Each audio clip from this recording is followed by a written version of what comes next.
Hey golfers, let me ask you something. Think about the last time you made a bogey or worse. And after that, what did your body do? Did your shoulders drop? Did your head dip down toward the ground? Did your chest cave in? Now, golfers, here's the more important question. What happened on the next shot? Because there's one of the world's best golfers, a 6-time major champion who has thought deeply about this exact moment. And what he figured out could genuinely change how you play. Rory recently opened up about something he calls being a ray of sunshine, and it's not just positive thinking fluff. It's a deliberate, physical, repeatable system, and today we're going to break it all the way down. Here's what Rory said. I want you to really listen to this. What I'm trying to do from one major to the next is just be a ray of sunshine of positivity. I remember that when I look back at tournaments I won. My goal for the week was to keep my eye line above the crowd. My chest would be open, and I would show positivity. Then he said this, and this is the key part, because when I look back at previous rounds or meltdowns, and certainly the last round at Augusta when I crashed, my head was slumped down, and my overall body language was so negative. So I said I want to be the complete opposite of that, because what you put out to the world, you get back. There are 3 separate things in that statement to unpack, because each one is a tool you can use on the course this weekend. But first, let me show you why this actually works. Firstly, the science, and why body language governs your game. Most golfers think that emotions cause body language. You feel bad, so your head drops. That's half true. But golfers, neuroscience tells us the relationship runs both ways. Harvard psychologist Amy Cuddy's work on embodied cognition showed that your body posture actually feeds information back to your brain. A slumped posture doesn't just signal defeat, it actively triggers the hormonal and neurological state of defeat. Your cortisol goes up, your testosterone drops, your risk tolerance collapses, your fine motor control tightens. In plain English, when your body looks beaten, your brain starts to believe it is beaten. Now flip it. An upright posture, open chest, and your eyes looking up equates to that feedback loop running in reverse. It signals to your nervous system, I'm safe, I'm confident, and I'm in control. Your brain starts to match that message. Rory figured this out not through a textbook, but through years of watching his own replays. He saw the visual difference between the version of himself that won and the version that fell apart. And the body language told the story before the scorecard did.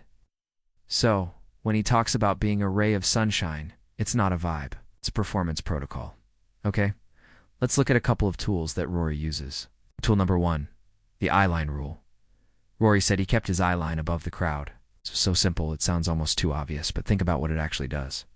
When your eyes drop to the ground, what are you looking at? Divots, footprints, or your own shadow? You are physically orienting your attention downward and inward. You're looking at the problem. But when your eyes stay level or above, what are you looking at? The horizon, the target, the landscape of possibilities. You are orienting toward what's ahead of you. This isn't just theory. Research in motor learning shows that where you focus your gaze influences where your attention goes. And attention is one of the most finite resources you have as a golfer. Every shot you play requires a precise allocation of attention. And if you're burning it, staring at the turf between shots, you're arriving at the next shot already depleted. Here's how to practice this. After your next bad shot, and golfers, there will be one, I want you to make a single conscious choice. Pick a point on the horizon or at the top of the tree line and hold your gaze there as you walk to your ball. That's it. It's the whole drill. But do it consistently on every bad shot, on every disappointment, and you will notice a change in how quickly you recover. Tool number 2, the open chest method. Rory said, my chest be open. And golfers, does this sound like you? After a bad shot, you slump your shoulders and you cave your chest inwards. This is what most golfers do after a bad shot. And notice what happens to the breathing. It becomes shallow, the lungs compress, the diaphragm tightens. Instead, golfers, I want you to try this. Chest open. Shoulders back and down, not forced, just natural. Feel your breathing is deeper, and that your whole system decompresses. Your swing is an athletic movement. Athletic movements require a prepared body, a body that has good blood flow, relaxed muscles, and adequate oxygen. A closed chest physically restricts all three, but here's what's really interesting. The chest is also the location we associate with emotional protection. When people are scared or ashamed, they instinctively guard the chest. It's a survival response. So, when you walk with your chest open, you're sending a subconscious signal both to yourself and to your playing partners that you are not in retreat. You're not protecting yourself. You're facing the course. Okay, golfers, let's look at a drill you can use as you leave the tee box or finish a hole. Put 2 fingers on your sternum, that's your breastbone, and roll your shoulders back until your chest moves forward. Hold for 3 full breaths, then walk. This takes about 8 seconds, and it resets your whole physiological state. Okay, golfers, let's just pause here, because I sense by now you might be having some doubts. I know what some of you are thinking. That's easy for Rory to say. He's a world-class professional. He's got a caddy. He's got a mental coach. He's got 15 years of tour experience to draw on. And yes, all of that is true. But here's the thing.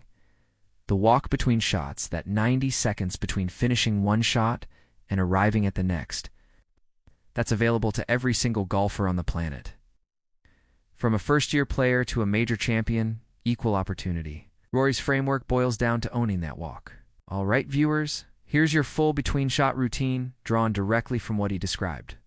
Step 1. After the shot, good or bad, hold your finish.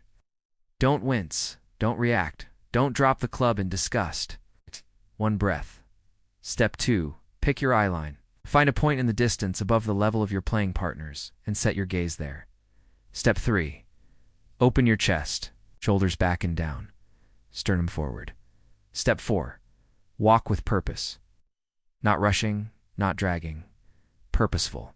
The walk of someone who is engaged, present, and ready. And if there's a negative thought, and there will be, you notice it. You don't engage with it, and you return to the physical anchor. Eyes up, chest open.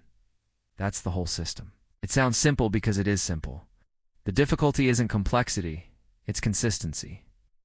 Okay, golfers, I want to come back to that one phrase Rory used. Being a ray of sunshine.